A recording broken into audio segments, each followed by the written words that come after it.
വൈദികരെ, പോരുകര കോളേജിലെ അധ്യാപക വിദ്യാർത്ഥി സുഹൃത്തുക്കളെ, മാതാപിതാക്കളെ, സഹോദരീ സഹോദരന്മാരെ, നിങ്ങൾക്ക് കൈകളുണ്ട്, എന്നാൽ എനിക്ക് കൈകളില്ല. നിങ്ങൾക്ക് കാലുകളുണ്ട്, എന്നാൽ എനിക്ക് കാലുകളില്ല. നിങ്ങൾക്ക് അപ്പനുണ്ട്, അമ്മയുണ്ട്, എന്നാൽ എനിക്ക് അപ്പനും അമ്മയും ഇല്ല. ഒരുപക്ഷെ വല്ല നായ്ക്കളോ മറ്റു മൃഗങ്ങളോ ഒരു നേരത്തെ ഭക്ഷണത്തിനായി എന്നെ ഭക്ഷിച്ചേനെ. പക്ഷേ ദൈവം എന്നെ കൈവിട്ടില്ല. ദൈവത്തിന്റെ മാലാഖമാരായ സിസ്റ്റേഴ്സ് എന്നെ ഏറ്റെടുത്ത് സംരക്ഷിച്ചു. ആദ്യം കുന്നന്താനത്തുള്ള LSDP സഭാംഗമായ സിസ്റ്റർ ഡോക്ടർ മേരി ലിറ്റിയുടെ, എൻ്റെ ഭാഷയിൽ പറഞ്ഞാൽ എൻ്റെ ലിറ്റിയമ്മയുടെ സംരക്ഷണത്തിലും അവിടുത്തെ ചേച്ചിമാരുടെ സ്നേഹത്തിലും ഞാൻ കഴിഞ്ഞുകൂടി. ഇപ്പോൾ തെള്ളകത്തുള്ള അമ്മ വീട്ടിൽ ബഹുമാനപ്പെട്ട സെബാസ്റ്റ്യനച്ചന്റെ സംരക്ഷണത്തിൽ കഴിഞ്ഞുകൂടുന്നു. ഞാൻ Mannanam saint Ephraim's higher secondary സ്കൂളിൽ കൊമേഴ്സ് വിഭാഗം 2ാം വർഷ വിദ്യാർത്ഥിയാണ്. ഈ കലാലയത്തിൽ നിന്നും പടിയിറങ്ങുന്ന ചേച്ചിമാരോടും ചേട്ടന്മാരോടും എനിക്ക് പറയാനുള്ളത്, ജീവിതത്തിൽ നാം നേരിടേണ്ട 4 സത്യങ്ങളെക്കുറിച്ചാണ്. ദൈവം നമ്മുടെ എല്ലാവരുടെയും തലയിൽ ഒരു വര വരച്ചിട്ടുണ്ട്. അതനുസരിച്ച് നമ്മുടെ ജീവിതം മുൻപോട്ട് പോകും. അതാണ് നമ്മുടെ വിധി. അതിൽ നാം വിശ്വസിക്കണം. ഒന്നാമത്തെ സത്യം നമ്മുടെ ജനനമാണ്. നമ്മൾ ഓരോരുത്തരും ഇന്ന വർഷം, ഇന്ന മാസം, ഇന്ന ദിവസം, ഇന്ന സമയത്ത്, ഇന്ന സ്ഥലത്ത്, ഇന്ന മാതാപിതാക്കളിൽ നിന്ന് ജനിക്കുന്നു അല്ലെങ്കിൽ ജനിച്ചു എന്നുള്ളത് ദൈവനിശ്ചയമാണ്. എന്നെ എന്തുകൊണ്ട് അംബാനിയുടെ മകനായി ജനിപ്പിച്ചില്ല എന്ന് പരാതിപ്പെടുവാൻ നമുക്ക് ആർക്കും അവകാശമില്ല. എന്നെ എന്തുകൊണ്ട് കൈയും കാലും ഇല്ലാത്തവനായി സൃഷ്ടിച്ചു എന്ന് പരാതിപ്പെടുവാൻ എനിക്ക് അവകാശമില്ല.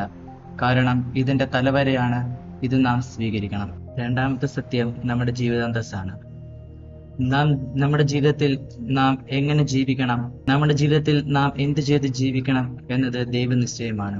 ഇവിടെ ഇരിക്കുന്ന എല്ലാവരും ഡോക്ടർമാരായ, അല്ലെങ്കിൽ ഇവിടെ ഇരിക്കുന്ന എല്ലാവരും കർഷകരായ, അല്ലെങ്കിൽ ഇവിടെ ഇരിക്കുന്ന എല്ലാവരും അച്ഛന്മാരായ, ഡോക്ടർമാരുടെ പണി ആര് ചെയ്യും? കർഷകരുടെ പണി ആര് ചെയ്യും? സമൂഹത്തിന്റെ ആവശ്യമനുസരിച്ച് ദൈവം ഓരോരുത്തർക്കും ഓരോ ജീവിതാന്തസ്സ് നൽകുന്നു. അത് നാം സ്വീകരിച്ചേ പറ്റൂ. BCAക്കും BCOമിനൊക്കെ പഠിച്ച നിങ്ങൾ പഠിച്ചതുമായി യാതൊരു ബന്ധവുമില്ലാത്ത ജോലിയിലായിരിക്കും ചിലപ്പോൾ പ്രവേശിക്കുക. അത് ദൈവനിശ്ചയമാണ്. അത് നിങ്ങൾ സ്വീകരിക്കാൻ പറ്റൂ. മൂന്നാമത്തെ സത്യം നമ്മുടെ വിവാഹമാണ്. നമ്മുടെ ജീവിതസഖിയായി ആര് വരും, നാം ആരുടെ കൂടെ ജീവിക്കണം എന്നുള്ളത് ദൈവനിശ്ചയമാണ്.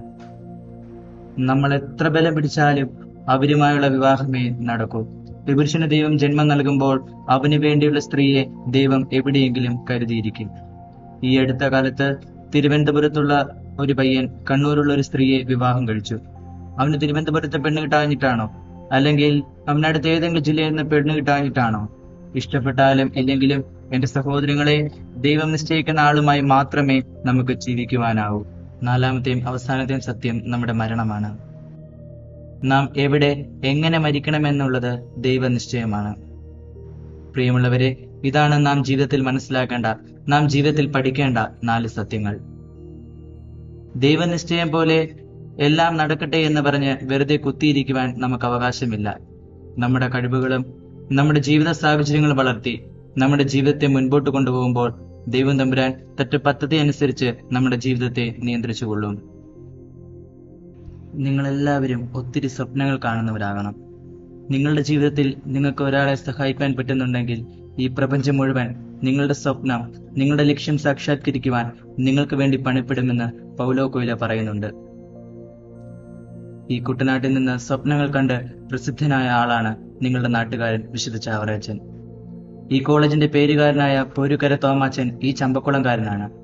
പ്രസിദ്ധ സാഹിത്യകാരൻ തകഴി ശിവശങ്കരപിള്ള ഈ UP സ്കൂളിൽ പഠിച്ചിട്ടുണ്ട്. അവർക്കൊരു സ്വപ്നമുണ്ടായിരുന്നു. ആ സ്വപ്നങ്ങളുടെ പിന്നാലെ അവർ പോയി. യാതൊരു സൗകര്യങ്ങളോ യാതൊരു സാഹചര്യങ്ങളോ ഇല്ലാതിരുന്ന ഈ കുട്ടനാട്ടിൽ നിന്നും അവർ ലോകപ്രസിദ്ധരായി. ഒന്നിനും നിങ്ങൾ തോറ്റുകൊടുക്കരുത്. ചമ്പക്കുളമല്ല നിങ്ങൾ ഉദ്ദേശിക്കുന്ന ലോകം. കുട്ടനാടല്ല, ആലപ്പുഴ ജില്ലയല്ല, കേരളമല്ല, ഇന്ത്യയല്ല, അതിനപ്പുറത്ത് മറ്റൊരു ലോകം ഉണ്ട് എന്നുള്ള സത്യം നിങ്ങൾ മനസ്സിലാകണം. ഈ ലോകം കടുത്ത മത്സരങ്ങളുടേതാണ്. പിടിച്ചു നിൽക്കണമെങ്കിൽ കടുത്ത മത്സരങ്ങൾ നടത്തിയേ പറ്റൂ. നമ്മുടെ ജീവിത സാഹചര്യങ്ങളും നമ്മുടെ കഴിവുകളും വളർത്തിയെടുത്ത് വികസിപ്പിച്ച് ഈ ലോകത്തോട് നമ്മൾ പൊരുതണം. എന്നെ കൊണ്ടൊന്നിനും കൊള്ളില്ല, എന്നെ കാണാൻ കൊള്ളില്ല തുടങ്ങിയ ചിന്തകൾ, പ്രിയമുള്ളവരെ, നിങ്ങൾ ജീവിതത്തിൽ വെച്ചു പുലർത്തരുത്. അത്തരം ചിന്തകൾ ഞാൻ വെച്ചു പുലർത്തിയിരുന്നെങ്കിൽ ഒരുപക്ഷെ ഇന്ന് ഞാൻ ഈ ലോകത്ത് ഉണ്ടാവുമായിരുന്നില്ല. എനിക്കെല്ലാം സാധ്യമാണെന്ന ചിന്തയോടെ ജീവിതത്തെ മുൻപോട്ട് കൊണ്ടുപോവുക. നെഗറ്റീവായിട്ടുള്ള ഒരു ചിന്തയും നിങ്ങളുടെ ജീവിതത്തിൽ ഉണ്ടാവരുത്.